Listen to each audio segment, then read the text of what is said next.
नमस्कार, तुमचं सर्वांचं अगदी मनापासून स्वागत आहे माझ्या चॅनलमध्ये. तर आज आपल्याला बनवायचे आहेत मिल्क पावडरचे पेढे. तर चला आपण रेसिपीला सुरुवात करूया.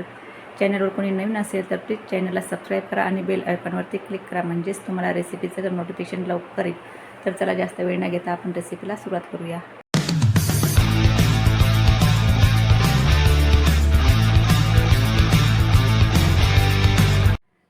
1 वाटी दूध लागणार आहे आणि 2 वाटी आपल्याला मिल्क पावडर लागणार आहे.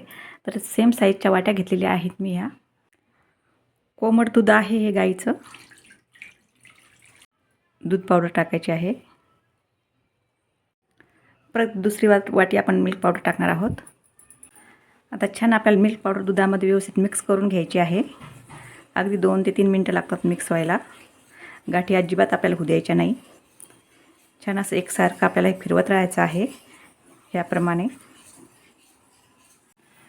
तर हे छान आपलं एकजीव करून झालेलं आहे. बघू शकता तुम्ही, अजिबात यामध्ये गाठी नाही ठेवलेल्या. तर आता आपल्याला काय करायचं आहे, गॅसवर ठेवायचं आहे. 2 चमचे तूप टाकायचे आपल्याला यामध्ये. गाईचं तूप आहे. आता आपल्याला गॅस चालू करायचा आहे आणि कमी गॅसवर आपल्याला हे एकसारखं मिक्स करून घ्यायचं आहे. तर एकसारखं आपण मिक्स करून घेऊया. गॅसची फ्लेम मोठी किंवा मीडियम करायची नाही, कमी गॅसवरच आपल्याला करून घ्यायचं आहे. एकसारखं फिरवत राहायचं आहे आपल्याला, गाठी होऊ द्यायची नाही अजिबात यामध्ये. आणि गॅसची फ्लेम कमीच ठेवायची आहे, मोठी किंवा मीडियम करायची नाही आहे. तर कमी गॅसवरच मी करून घेत आहे. तर बघू शकता आपलं मिश्रण छान असं घट्ट झालेलं आहे. अगदी 2 ते 3 मिनिटांमध्ये व्यवस्थित छान असं घट्ट झालेलं आहे. आता यामध्ये आपल्याला टाकायची आहे साखर. तर ज्या वाटीने आपण दूध आणि मिल्क पावडर घेतली होती तीच वाटी आहे. तर 1 वाटीपेक्षा कमी साखर घेतलेली आहे. तुम्हाला हवं त्याप्रमाणे तुम्ही गोड यामध्ये टाकू शकता. आता आपल्याला व्यवस्थित हे मिक्स करून घ्यायचं आहे छान या पद्धतीने. अगदी 2 ते 3 मिनिट लागेल, आता जास्त वेळ लागत नाही आहे. यामध्ये पिठी साखर घातली तरीही चालेल.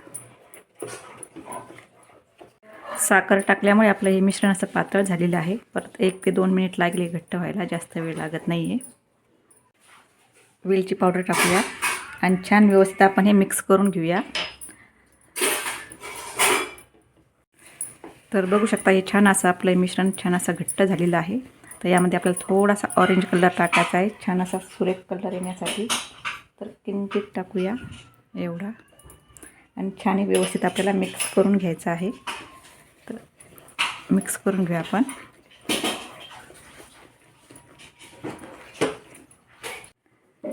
तर कलर छान व्यवस्थित असा मिक्स करून झालेला आहे. आता आपल्याला काय करायचं आहे, 1 मिनिट असंच राहू द्यायचं आहे. पण असं आपल्याला हे मिक्स फिरवतच राहायचं आहे व्यवस्थित, गाठी होऊ द्यायच्या नाही यामध्ये. आणि कमी गॅसवरच फिरवत राहायचं आहे. तर 1 मिनिट झालेलं आहे. आता आपल्याला गॅस बंद करायचा आहे आणि हे मिश्रण एका ताटामध्ये ओतून घ्यायचं आहे. तर हे सर्व मिश्रण एका ताटामध्ये मी टाकून घेते आणि थंड झाल्यावर आपण बघूया. मग थंड झाल्यानंतर तुम्हाला दाखवते मी. तर हे आपलं मिश्रण पूर्ण थंड झालेलं आहे. आता आपण हाताला थोडंसं तूप लावून घ्यायचं आहे आणि पेढे बनवायला सुरुवात करायची आहे. तर हाताला थोडंसं तूप लावून घेते मी.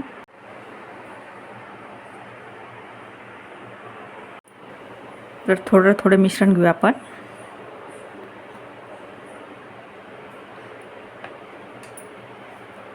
असे गोल पेढे तयार करूया आणि थंड झाल्यावरच पेढे बनवायचे आहे. आणि छान असं अंगठ्याने असं आपण हे दाबून घेऊया मध्ये ह्या पद्धतीने. परत असं थोडंसं मिश्रण घ्यायचं आपल्याला. छान असं आपण गोल गोल करून घ्यायचं आहे आणि असं या पद्धतीने.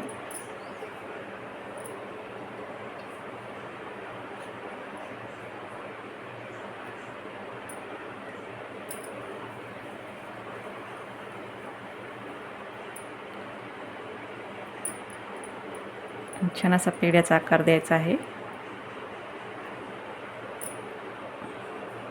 तर ह्याच पद्धतीने सर्व पेढे करून घेते मी.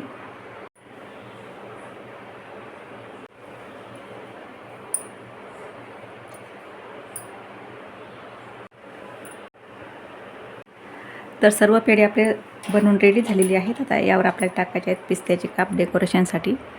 तर थोडे थोडे आपण पिस्त्याचे काप टाकूया.